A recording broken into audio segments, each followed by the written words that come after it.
Hi hello నమస్తే welcome back to RSV competitive exams Adda YouTube channel friends. Indian society సబ్జెక్టుకి సంబంధించి chapter wise బిట్స్ని అయితే చూస్తూ ఉన్నాం. ఈ వీడియోలో మనం మహిళలకు సంబంధించి మోస్ట్ ఇంపార్టెంట్ బిట్స్ని అయితే చూద్దాం ఫ్రెండ్స్. వీడియో చూస్తున్న ప్రతి ఒక్కరు వీడియోని అయితే లైక్ చేసి షేర్ చేయండి. అలాగే మన ఛానల్ని ఫస్ట్ టైం చూస్తున్నట్లయితే ఛానల్ని తప్పకుండా సబ్స్క్రైబ్ చేసుకొని పక్కనున్న బెల్ సింబల్ని యాక్టివేట్ చేసుకోండి. అలాగే టెలిగ్రామ్ గ్రూప్కి సంబంధించిన లింక్ డిస్క్రిప్షన్లో ఇవ్వడం జరిగింది. టెలిగ్రామ్ గ్రూప్లో కూడా జాయిన్ అవ్వండి. ఓకే, ఫస్ట్ క్వశ్చన్ చూద్దాం ఫ్రెండ్స్. జెండర్ అనగా స్త్రీ పురుషుల మధ్య జైవిక తేడాలు, స్త్రీ పురుషుల మధ్య లైంగిక తేడాలు, స్త్రీ పురుషులకు సమాజం ఆపాదించిన పాత్రల రూపం. ఏ అండ్ బి అని ఇచ్చాడు. ఆన్సర్ వచ్చేసి స్త్రీ పురుషులకు సమాజం ఆపాదించిన పాత్రల రూపం. ఆన్సర్ వచ్చి సి అండి. Okay, next question. వేదకాలంలో జరిపే వితంతు పునర్వివాహంను ఏమని పిలిచేవారు? ఏ దేవర న్యాయం. కాదండి. దేవర న్యాయం కాదు. బి భార్య భగిని న్యాయం. ఇది కూడా కాదు. సి నియోగ. నియోగ అనేది కరెక్ట్ ఆన్సర్ అండి. డి వచ్చేసి వియోగ. ఇది కాదు. ఆన్సర్ వచ్చేసి నియోగ. C option correct.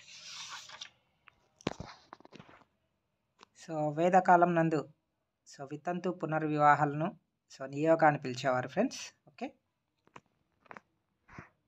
అలాగే సతీ సహగమనం, బాల్య వివాహాలు, కన్యాశుల్కం, బహుభారిత్యం, జోహార్ పద్ధతి, పరదా పద్ధతి అనేవి మధ్యయుగ కాలంలో తీవ్రంగా ఆచరింపబడిన దురాచారాలు. ద్రావిడ నాగరికత ఏందైతే కొద్ది వరకు మాతృస్వామ్య లక్షణాలు అనేవి కనిపించాయి ఫ్రెండ్స్. ఓకే, దీని ప్రకారం వితంతు పునర్వివాహం వేదకాలంలో నియోగ అని పిలిచేవాళ్ళు. ఆన్సర్ వచ్చేసి సి. Next question. సతీ సహగమన నిషేధ చట్టం ఎవరి కృషి వల్ల వచ్చింది? A Raja Rammohan Roy, B DK Karve, C Bhagya Reddy Varma, D ఎవరు కాదు. ఆన్సర్ వచ్చేసి రాజా రామ్మోహన్ రాయ్. రాజా రామ్మోహన్ రాయ్ కృషి వల్ల 1829లో సతీ సహగమన నిరోధక చట్టం అనేది రావడం జరిగింది. ఓకే, ఆన్సర్ వచ్చేసి ఆప్షన్ ఏ. నెక్స్ట్ క్వశ్చన్ అండి. వేదకాలంలో స్త్రీకి లేనటువంటి హక్కు ఏమిటి? ఆప్షన్లో ఆస్తి హక్కు, స్వేచ్ఛ హక్కు, విద్యాభ్యాసం, వివాహం అని ఇచ్చాడు. లేనటువంటి హక్కు ఏంటంటే ఆస్తి హక్కు అండి. ఆన్సర్ వచ్చేసి ఏ. స్వేచ్ఛ హక్కు, విద్యాభ్యాసం హక్కు, వివాహం, ఈ 3 హక్కులు వేదకాలంలో ఉన్నవి. Okay, next question. స్త్రీకి ఆస్తి హక్కు కల్పించిన మతం ఏమిటి? ఆప్షన్లో క్రిస్టియన్ మతం, ఇస్లాం మతం, బౌద్ధ మతం మరియు హిందూ మతం ఇచ్చాడు. ఆస్తి హక్కు కల్పించిన మతం ఏదంటే ఇస్లాం మతం అండి. ఓకే, ఆన్సర్ వచ్చి option B. Okay, next question. 2011 జనాభా లెక్కల ప్రకారం భారతదేశంలో మహిళల అక్షరాస్యత ఎంత అని ఇచ్చాడు. ఆప్షన్స్లో option A 64.64%, option B 58.5%, option C 70.2%, option D 80% అని ఇచ్చాడు. ఆన్సర్ వచ్చేసి ఆప్షన్ ఏ అండి. 64.64% అనేది కరెక్ట్. ఓకే, దేశంలో మహిళల అక్షరాస్యత శాతం అంటే 64.64. ఓకే, మనకి క్వశ్చన్ ఇలా కూడా రావడం జరుగుతుంది. జాతీయ స్థాయిలో పట్టణ భారతదేశంలో మహిళల అక్షరాస్యత ఎంత అని, అలాగే గ్రామీణ భారతదేశంలో మహిళల అక్షరాస్యత ఎంత అని అడగవచ్చు. జాతీయ స్థాయిలో మహిళల అక్షరాస్యత అయితే 64.64% అని చెప్పాం కదా. గ్రామీణ భారతదేశంలో అయితే 57.93%, అలాగే పట్టణ భారతదేశంలో అయితే 79.11% అనేది ఉందండి.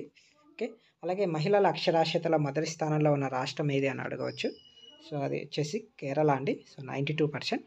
ఓకే, ఇవన్నీ మీరు గుర్తుపెట్టుకోవాల్సి ఉంటుంది. ఓకే, నెక్స్ట్ క్వశ్చన్ అండి.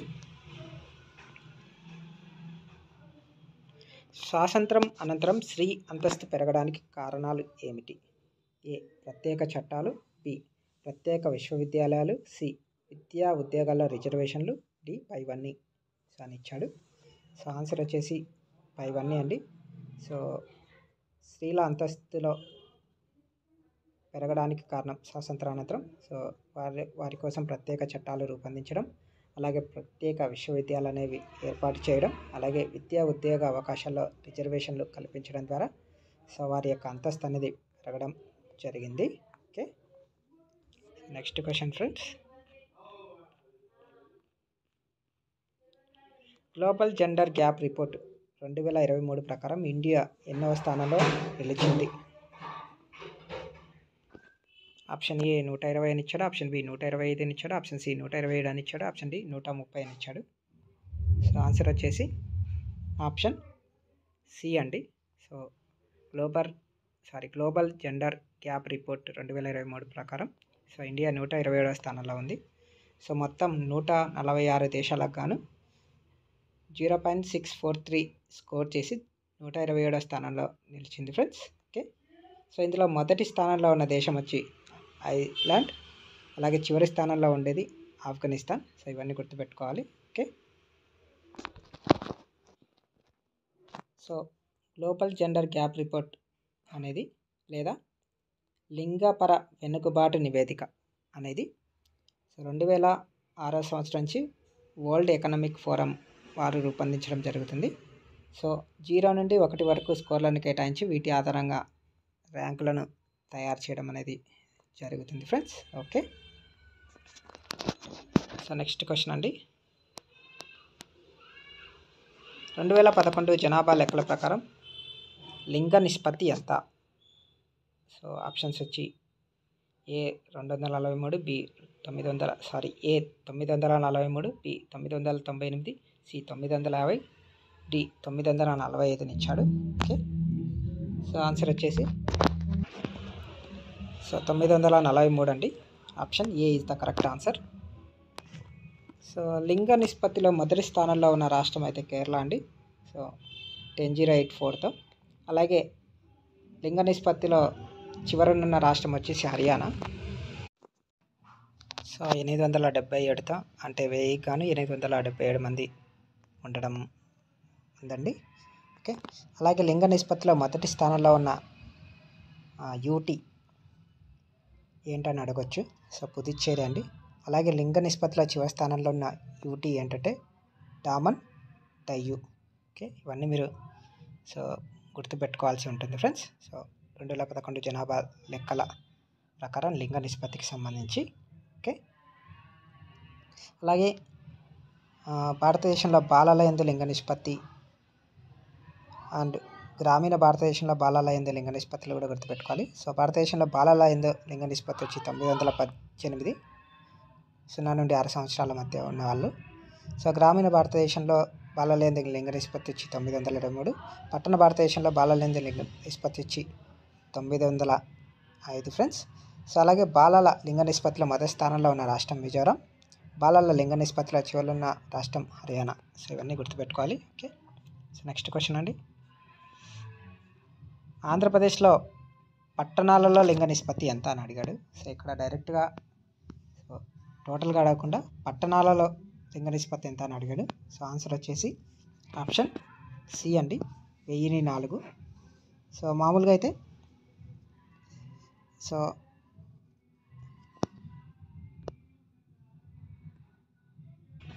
ఆంధ్రప్రదేశ్లో లింగ నిష్పత్తి వచ్చి 997 ఫ్రెండ్స్. ఓకే, సో పట్టణాల్లో అయితే 1004, గ్రామాల్లో అయితే 994. ఓకే, సో దీని ప్రకారం ఆన్సర్ వచ్చేసి సి అండి.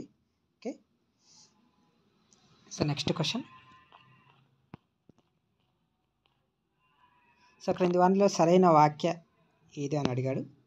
సో ఆప్షన్ ఏ వచ్చి 2011 జనాభా లెక్కల ప్రకారం ఏపీలో మహిళల జనాభా 2.2 కోట్లు అని ఇచ్చాడు. సో ఇది కరెక్టే అండి.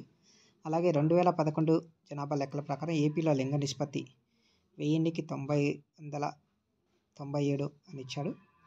సో ఇది కూడా కరెక్టే అండి. సో అలాగే ఆప్షన్ సి వచ్చి ఆంధ్రప్రదేశ్ ప్రస్తుత మహిళా కమిషన్ చైర్మన్ వాసిరెడ్డి పద్మ అని ఇచ్చాడు. సో ఇది కూడా కరెక్టే అండి. సో కాబట్టి option D is the correct. So పైవన్నీ సరైనవే. ఓకే, సో కాబట్టి ఆన్సర్ డి ఇస్ ఈ. ఓకే, సో నెక్స్ట్ క్వశ్చన్, మహిళల కోసం ప్రత్యేకంగా విశ్వవిద్యాలయం స్థాపించిన వారు ఎవరు అని అడిగాడు. Option A. So last question friends, ఏ సంవత్సరంను అంతర్జాతీయ మహిళా సాధికారిత సంవత్సరంగా జరుపుకుంటారు? ఏ 2005, బి 2001, సి 2015, డి 2010 అనే ఆప్షన్స్ ఇచ్చాడు. సో ఆన్సర్ వచ్చేసి ఆప్షన్ బి 2001 అండి. సో 2001ని అంతర్జాతీయ మహిళా సాధికారిత దినోత్సవంగా మనం సంవత్సరంగా జరుపుకుంటాము. ఓకే, సో ఈ మహిళలకు సంబంధించి మహిళా దినోత్సవాలు, సో బాలికల దినోత్సవాలు, సో ఇవన్నీ మనం ఈ రోజున జరుపుకుంటాం అనేవి గుర్తుపెట్టుకోవాల్సి ఉంటుంది ఫ్రెండ్స్. ఓకే, సో ఇవి ఫ్రెండ్స్ దీనికి సంబంధించి. సో వీడియో నచ్చినట్లయితే తప్పకుండా లైక్ చేసి షేర్ చేయండి. అలాగే ఛానల్ని తప్పకుండా సబ్స్క్రైబ్ చేసుకోండి. Thank you.